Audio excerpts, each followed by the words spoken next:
I thought this was good symbolism. We are on patch 10.0.7 and what we see in front of us in this possibly last round of balance tuning before the release of 10.1 is 10 specs on one side and 7 on the other. The side of the 10 specs, that's the side of the specs being buffed, and the side of the 7 remaining specs, that's the side of the specs receiving nerfs in this last round of tuning for 10.1. So these changes are planned to go live in the next reset, so when the patch launches. We start with the first spec to fill up the 10 side of the buffed specs with Havoc Demon Hunter. Havoc gets an 8% flat damage buff to Demon's Bite, Demon Blades, Fell Blade, as well as Chaos Strike and the upgraded version of Annihilation, all increased by 8%, as well as a much smaller quality of life improvement to the Serrated Glaive talent uptime. So this is not that major, right? It is missing quite a few of the major damaging abilities of Havoc. It's missing Blade Dance, it's missing Death Sweep, as well as, of course, Eye Beam, as well as Essence Break. So just by counting these abilities only, this is less than a 3% damage buff on single target, and even lower than that in AoE. So not really too relevant of a buff. Havoc, if we had to say in which of the two it was weaker in single target, so I guess this helps Havoc in terms of buffs for 10.1. After Havoc, however, we continue down the side of the 10 buffed specs because we have Feral Druid.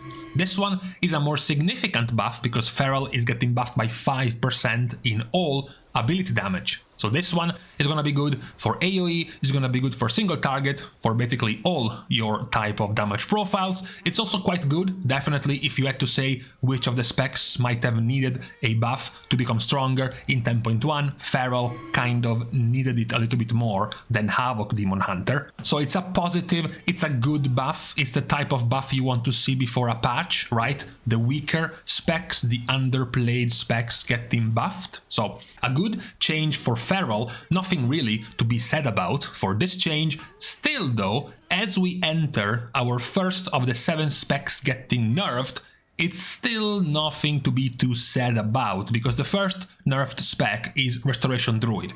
What they are receiving is their healing of the 2-piece set bonus. The healing increase to their Life Bloom and Rejuvenation goes from 12% extra healing to 10% extra healing. So it's a nerf, yes, but it's not a massive nerf. It's quite small in terms of throughput, in terms of total HPS. So it's quite negligible. If you were going to end up very strong in 10.1, you will continue to end up being very strong in 10.1, even with this nerf. And if you were going to be weak in 10.1, then this nerf was not going to make you that much weaker. So not too bad for the first nerf of the day. However, now in a surprise twist, the nerfed specs tie the buffed specs because we have a second nerfed spec down the line, which is Preservation Evoker. So Preservation, fresh off of some buffs of a few days ago, reverts of previous very heavy nerfs they received, they actually get a small nerf to their 4-piece set bonus. Now you get your bonus of the 4-piece after 4 empowered spells are cast instead of 3.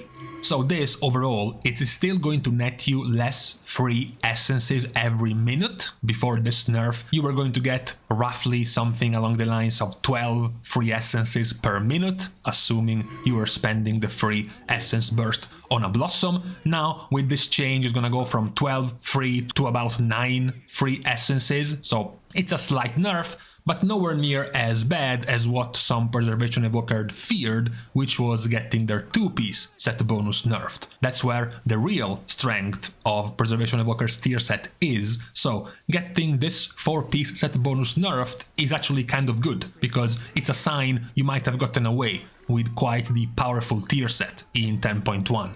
Then, in a total twist, the nerfed specs actually pull ahead of the buffed specs because we have Survival. we have the, I believe, third round of nerfs to the 4-piece set bonus of Survival out of all specs. So Wildfire Bomb is now reduced in cooldown by 1 second per 30 focus spent when it was 25, and Kill Command increases the damage of your next Wildfire Bomb by 40% instead of 75% when previously it was 100%, so Blizzard seems to be very concerned about the power of this Survival tier set. It's quite interesting given how weak Survival is at the moment. Yes, you can try to look at this from the glass half full perspective. Survival is actually amongst the strongest single target damage dealers right now, but you know, all things together, when you combine all the types of damage profiles and what you can bring, for example, in a Mythic Plus key and whatnot, Survival is still quite weak and definitely underplayed. So interesting logic behind nerfing the tier set of Survival Hunter. What is also going to be an interesting logic and also surprise for now specs nerfed to the 2 specs buffed we have checked so far, because Fire Mage is getting nerfed as well. The ignite damage has been reduced by 6%. Now, we have checked a few days ago that Fire has received quite a large amount of buffs. Now, it's not been too long for us to kind of, you know, get the data on how big the buffs to Fire Mage were, but Blizzard seems to know already. Blizzard points out that the most recent buffs to Fire were slightly more than we intended, and also by nerfing Ignite and not nerfing the actual spells that generate Ignite, we are giving a nerf more. It's gonna matter more to the AoE damage of Fire because of the Ignite spreading being basically the majority of your AoE, and less of a nerf to your single target. Now, I don't think any mage can get too mad at this change, since we still didn't quite know how strong Fire was after the buffs. It's been too little, it's been too short of a time frame, so I guess we can just trust Blizzard and believe they actually buffed Fire too much in the last hotfix. Now, the buffed specs are starting to pull a comeback. We go up to the third buffed spec of the day, which is Windwalker Monk.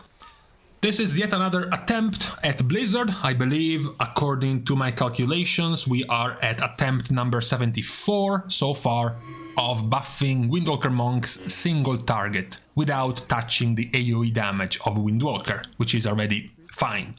The buffs are to Tiger Palm, to Rising Sun Kick, and to Blackout Kick. So, your more traditional single target rotation abilities for single target damage. So that's quite the simple and self-explanatory type of buffs. Windwalker is perfectly fine in terms of utility, in terms of survivability and tankiness, in terms of AoE damage, and it's also shit in single target, so we are trying to buff the single target of Windwalker. Now, talking about trying to buff something very weak, we now pull even again. This is the fourth buffed spec, and that's Holy Paladin. One of the things we mentioned when checking the specs and how they were looking in 10.1 was how weak and pitiful the tier set of Holy Paladin was. So, Blizzard is attempting to address this problem. The critical strike healing of Holy Shock is now increased by 60% with your tier set instead of 15%, so massive, quadruple the amount in this 2-piece set bonus buff, which is, of course, a big number. It looks juicy. At the moment, the issue is still that as a Holy Paladin, you are healing for 7, maybe 8% of your total healing with Holy Shock, so it's still a low amount of healing you're going to be doing at the moment. So we will see if in 10.1 Holy Paladins will lean more on Holy Shock healing, purely because of how much more healing it can do now with this 2-piece set bonus buffed. And then the problem of the 4-piece set bonus, which was empowering your Light Summer and your Holy Prism, with the slight problem that both of these abilities are terrible. So, Light Summer now heals for 60% more, Holy Prism heals for 150% more,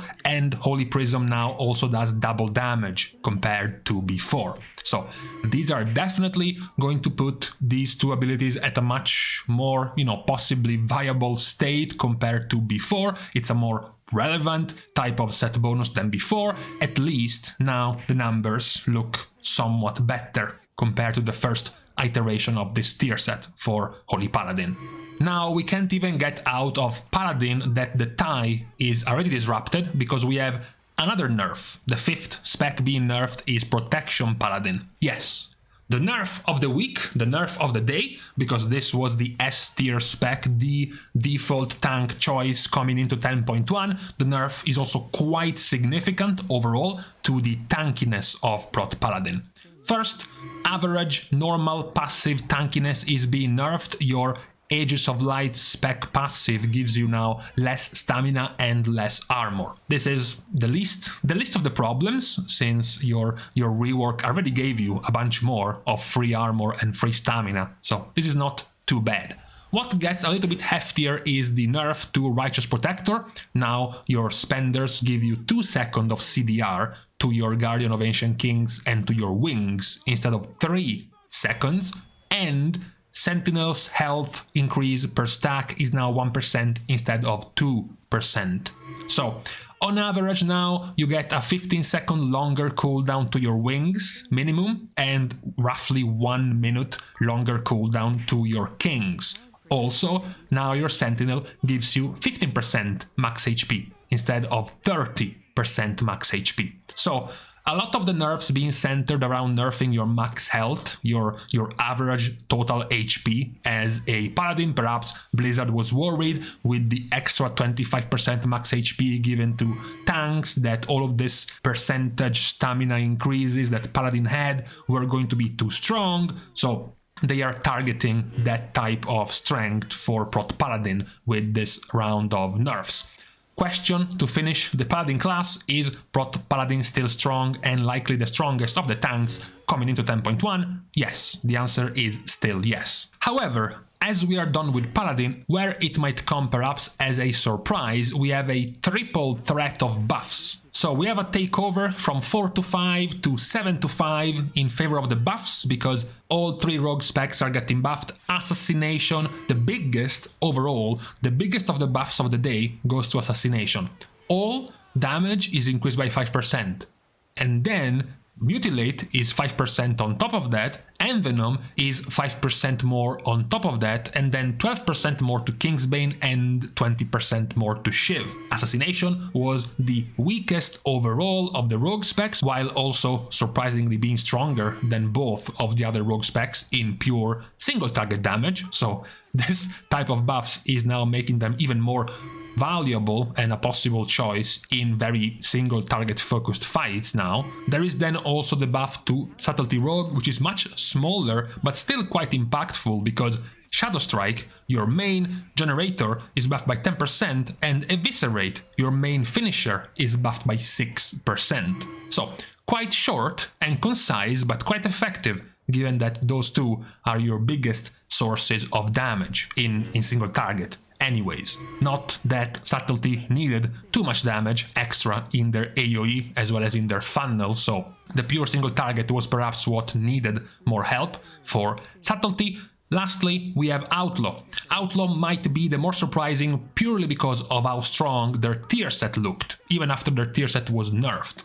The buff is 5% more damage to their Dispatch and 20% more damage to their Between the Eyes, as well as an extra damage to your Dispatch from the Summarily Dispatched talent to give you even more Dispatch damage, basically the more you keep using Dispatch as a finisher. So another buff, this one is more comprehensive for both single target and AoE. For Outlaw, we will see. We will see with this round of buff, plus the very powerful tier set, if Outlaw will actually end up being quite the strong, quite the top pick in 10.1. Talking about top picks, and perhaps a dream crushed already before it even began, is our 6th nerfed spec, and that's Elemental Shaman.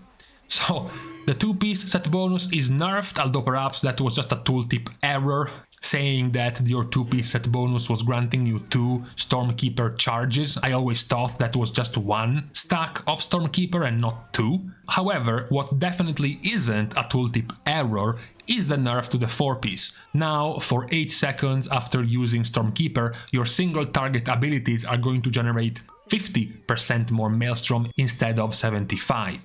This was initially 100% and then nerfed to 75% and now nerfed to 50%. So one of the more exciting points for Elemental in 10.1 was the very powerful tier set. Said very powerful tier set has now been made quite more weak. In fact, basically nerfed by 50%. Not nearly as impactful as the nerf to Elemental is the buff, the 8th buff given to Restoration Shaman, which is the buff to their 2-piece set bonus. Tide Water's healing is increased by 30%. This is the healing that your 2-piece set bonus gives all the players you have affected with Riptide when you cast Healing Rain. Previously it was 175% spell power, now it's going to be something around 220% or so spell power.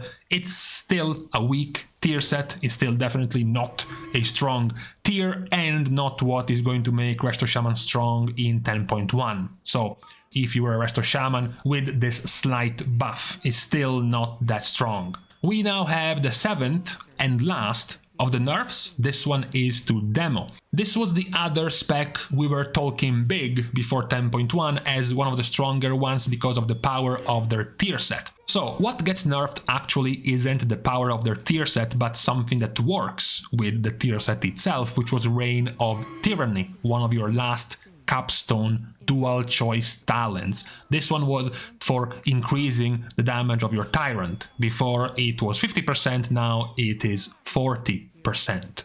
There is then also a nerf to Immutable Hatred, which was your other dual choice node with Guillotine. Now the damage of Legion Strike is 100% more instead of 120% more. Again, mostly trying to offset the power that Felguard and Demonic Tyrant are going to get in 10.1 because of the tier set that Demonology will be receiving. Last, we have our 9th and 10th of the buffs, which are to Warrior and are to Arms and Fury. Arms get all ability damage increased by 4%, as well as auto attack damage increased by 12%. Fury gets something slightly smaller, all ability damage increased by 4%, and then the auto attack damage increased by 4%. Warrior was perhaps the least of the exciting specs when it comes to DPS for 10.1. There were quite a few other of the melee specs having some things to be excited about, like for example Red Paladin, you had the Rogue specs, even Havoc Demon Hunter or Windwalker Monk, but the 2 Warrior specs and their tier sets were not looking too exciting with this type of buff. It's another attempt of helping some of the specs that were not going to get that much of a great tier set, perhaps, at least according to Blizzard, since we don't quite know yet how powerful that's gonna be, but still it's quite good to see that even just a few days before the release of patch 10.1, we are still receiving large amounts of either buffs or nerfs to quite a lot of the specs in the game. Some of those quite impactful and important because they were targeting specs that might have been that were in pole position for being very strong in 10.1. Specs like Prot Paladin, specs like Preservation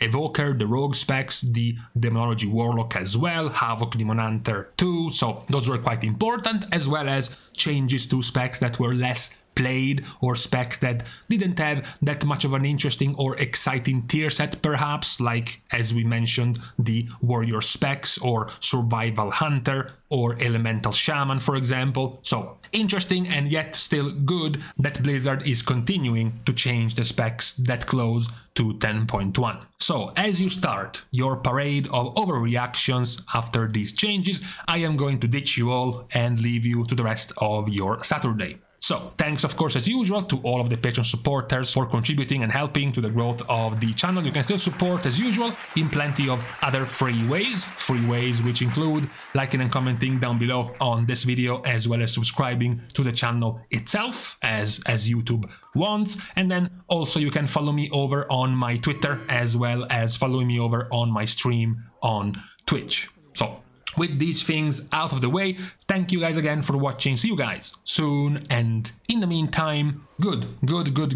Perhaps there is time for maybe one more round of tuning right before the season launches, Blizzard. Just one more.